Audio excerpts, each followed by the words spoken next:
कहानी के स्टार्टिंग में हमें एक विला को दिखाया जाता है और उसके अंदर हम देखते हैं कि जहाँ पे एक लड़की और एक बंदा होता है और लड़की उस बंदे से कहती है कि बोलो तुम मुझसे क्या कहना चाहते हो। उसके बाद वो बंदा कहता है कि मैं पहले अपना इंट्रो बताता हूँ। मेरा नाम एनोच ले एल्पिडा है और मैं इस एम्पायर का प्रिंस हूँ। और वो लड़की सोच रही होती है कि प्रिंस मुझे क्यों ढूंढने आए हैं। तभी प्रिंस उसे एक प्रपोजल देते हुए कहते हैं कि ये प्रपोजल एना और ओए ने तुम्हारे लिए भेजा है। फिर वो लड़की प्रपोजल देखते हुए कहती है कि यह पर्सन कौन है। फिर वो लड़की उस प्रपोजल को देख के शॉक हो जाती है जिसमें एक फोटो होता है और उसके बारे में बताया गया होता है, जिसे देखकर वो लड़की सोच रही होती है कि बेशक मैं इसे जानती हूँ। यह कोलेब एगोन जो एक नोवेल का मेन लॉर्ड है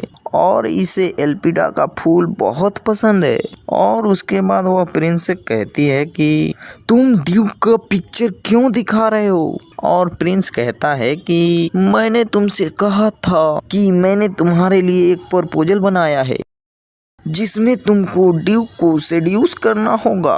और यह सुन के शिखा काफी ज्यादा शौक हो जाती है और वो कहती है कि क्या तुमको किसी तरह का मिसअंडरस्टैंडिंग हुई है। तभी प्रिंस कहता है कि क्या तुम वही ह्यूमन नहीं हो जिसने कितनों बंदों को रिजेक्ट किया है। जैसे कि एक बंदा तुमको फ्लावर से प्रपोज किया था तो तुमने उसी फ्लावर से उस बंदे को मार दिया था। लेकिन शिखा सोच रही होती है कि वह बंदा मुझे पसंद नहीं था। फिर प्रिंस उसे बताता है कि और एक बंदा प्रपोज किया था तो तुमने उसे डायरेक्ट थप्पड़ ही मार दिया था। और यह सुन के जो शिखा होती है ना, वो मन ही मन रोते हुए इमेजिन कर रही होती है कि फिर प्रिंस कहता है कि तुमसे नजर मिलाने से हर कोई डरता है। और जो शिखा होती है ना, वो एम्बरेसिंग होकर सोच रही होती है कि अच्छा वो इसीलिए मुझसे डरते हैं। और प्रिंस कहता है ना, मुझे विश्वास है कि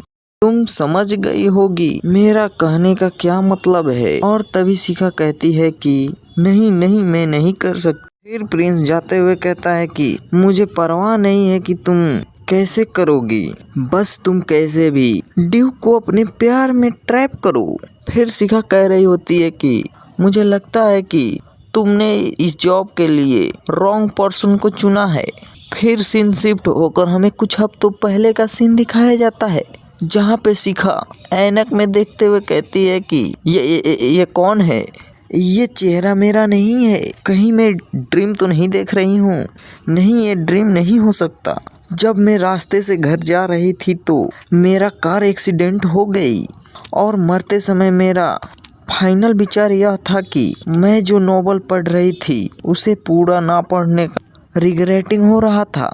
फिर मैं इस बॉडी पे रिकारनेट हो गई, लेकिन मैं कहाँ पे हूँ मुझे नहीं पता। और शिखा देखती है कि वहाँ पे डिजाइनर कपड़े और मेकअप का सामान होता है और वहाँ पास ही के टेबल पर एक बुक रखा होता है। और तभी शिखा उस बुक को उठाते हुए कहती है कि यह क्या है और उसे पढ़ने लगती है। और पढ़ते पढ़ते कहती है कि यह स्क्रिप्ट इतना फेमिलियर क्यों लग रहा है। फिर वो अचानक शॉक हो जाती है, कहती है कि ये तो वही नोवेल है जिसे मैं पहले पढ़ रही थी, द फ्लावर ऑफ एल्पिडा। इस नोवेल में दो मेन लीड्स एक नाटक को एक साथ प्ले करते हैं और उस नाटक का टाइटल था सिंग ऑफ लव। और शिखा कहती है ना, मुझे यह नोवेल इतना पसंद है कि मुझे अभी भी यह नोवेल अच्छी तरह से याद है। और रोते हुए कह रही होती है, नोवेल मजेदार होते हैं क्योंकि वो काल्पनिक होते हैं, लेकिन मैं इस नोवेल में समा गई हूँ जिसे मैं मरने से पहले पढ़ रही थी। इस नोवेल में तो रोमांस फैंसिटी और यह एक ऐसी दुनिया है जिसमें ऑरा एंड डिवाइन पावर भी है और यहाँ तो मॉन्स्टर भी है जो कि मैजिकल बीस्ट कहलाते हैं। मैं यहाँ पे कैसे सरवाइव कर पाऊंगी। और तभी इसके रूम के दरवाजे को कोई नॉक कर रहा होता है और कहता है कि शिखा क्या तुम अंदर हो। और तभी दरवाजे को ओपन करते हुए कहती है कि जल्दी चलो यहाँ से, परफॉर्मेंस का टाइम हो गया है। और शिखा कहती है कि परफॉर्मेंस कैसा परफॉर्मेंस। फिर वह लड़की शिखा के हाथ पकड़कर उसे दौड़ते हुए ले जाने लगती है और कह रही होती है कि आप भूलने का ज्यादा ही नाटक कर रही हो। और शिखा जाते हुए सोच रही होती है कि यह तो मेरी बात समझ ही नहीं रही है। और वह दोनों तभी स्टेज के पास आ जाते हैं। फिर वह लड़की स्टेज पे उसे जल्दी से भेज देती है और शिखा स्टेज पे आ जाती है।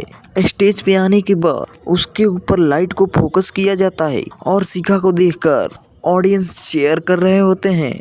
और तभी शिखा के पास कोई आते हुए कह रहा होता है कि आप हमेशा की तरह ब्यूटीफुल दिख रही हैं। और यह सुन के शिखा सोच रही होती है कि अब यह बंदा मेरी लाइन का बोलने के लिए वेट कर रहा है। और मैं पिछले लाइफ में एक म्यूजिकल एक्टर बनना चाहती थी, लेकिन मैंने कभी भी रिहर्सल नहीं किया था। लेकिन यह कोई रिहर्सल नहीं है, यह तो एक रियल स्टेज शो है। अब मैं क्या करूं? इसी के साथ हमारा एपिसोड नंबर 1 खत्म होते हुए, चलिए मिलते हैं नेक्स्ट चैप्टर में। और कमेंट बॉक्स में बताइए आपको यह एपिसोड कैसा लगा।